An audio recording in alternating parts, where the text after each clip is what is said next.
الحمد للہ رب العالمین والصلاة والسلام علی شفیع المذنبین وعلی آلہ الطیبین الطاہرین واصحابہ الہادیین المہدیین ومن تبعہم بإحسان الی یوم الدین. اما بعد فاعوذ باللہ من الشیطان الرجیم. بسم اللہ الرحمن الرحیم.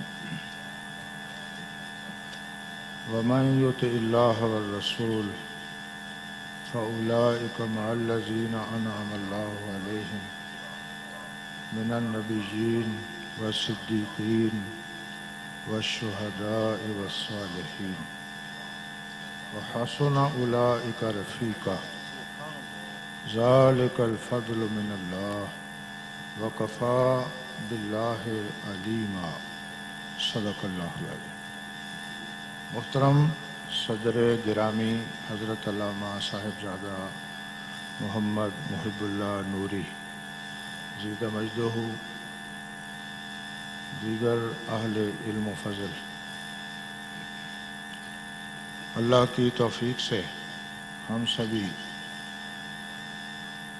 ایک علمی روحانی نشست میں شرکت کا موقع پا رہے ہیں. آپ نے مجھ سے پہلے بھی خطابات، نعت، تلاوت کی صورت میں سبق حاصل کیا اور میرے بعد بھی کچھ خطابات ہوں گے. ایک تو میں ایسے عرس کی جو تقریب ہے الحمدللہ شریعت کے مطابق، اس پر بھی میں اس آستانے کو مبارکباد دیتا ہوں. شکر ہے ایسے پروگرام بھی ہمیں دیکھنے نصیب ہو رہے ہیں اور اللہ کرے تمام اہل سنت کو، مسلمانوں کو اسی راہ پہ چلنے کی توفیق نصیب. میں نے پچھلے سال بھی حاضر ہونا تھا تو لاہور میں کوئی پروگرام لمبا ہو گیا تو میں لیٹ ہو گیا، تو آج میں حاضر ہوا ہوں اس آستانے پر. میں نے آپ لوگوں کو صرف ایک بات سمجھانی ہے، آپ ہوش کے ساتھ، آپ کھل کے، جو کھڑے ہیں بیٹھ جائیں، جو بیٹھے ہیں کھل کے بیٹھ جائیں. میں آپ سے گفتگو کرنے والا ہوں ایک نہایت اہم مسئلے پر، تاکہ میری بھی اصلاح ہو، آپ کی بھی اصلاح ہو. ان جلسوں کا مقصد وہ کھانا پینا نہیں ہوتا، ان عرسوں کا مقصد، ان محافل کا مقصد کوئی پیٹ پوجا نہیں ہے. اگر کوئی آدمی ایسی بات سمجھتا ہے تو اس کو غلط فہمی کا وہ شکار ہے. ہم کچھ کمیاں بے شک ہمارے اندر آئی ہیں، کوئی شک نہیں، لیکن ان تمام جلسوں کا، پروگراموں کا فلسفہ یہ ہوتا ہے کہ ہم ان سے تعلیم و تربیت پائیں. یہ مقصد ہے ان جلسوں کا کہ ہم اس سے کچھ حاصل کریں. اور اگر ہم ان چیزوں سے حاصل نہیں کرتے تو جیسے بچہ پہلی کلاس میں فیل ہو جاتا ہے، وہ دوسری، تیسری، پانچویں میں نہیں جاتا، تو ہم سمجھیں کہ ہم فیل ہو رہے ہیں. آخر کبھی تو ہمیں پہلی سے دوسری کلاس میں، دوسری سے تیسری میں، پھر چوتھی میں، پھر پانچویں میں، پھر ایف اے، پھر ایم اے، کبھی تو ان مجلسوں سے ہونا چاہیے تھا کہ ہم نعت سنتے، خطاب سنتے، بستر پر لیٹتے، مدینے والے سے رابطہ قائم ہو جاتا. لیکن آپ نے دیکھا ہوگا، میں نے کچھ باتیں تھوڑی سی کڑوی ہوں گی کیونکہ میں منافقت نہیں کرتا، میں بات بڑی کھل کے کرنے والا ہوں، بڑا کھرا آدمی. کسی کو چبھتی ہے تو چبھے، لگتی ہے تو لگے، کیونکہ معاشرہ برباد ہو گیا اگر ہم بات نہیں کریں گے. کب کریں گے؟ اس لیے باتیں کھل کے سنیں، کریں. ہم نمازیں پڑھتے ہیں، ہم روزے رکھتے ہیں، حج کرتے ہیں، عمرے کرتے ہیں،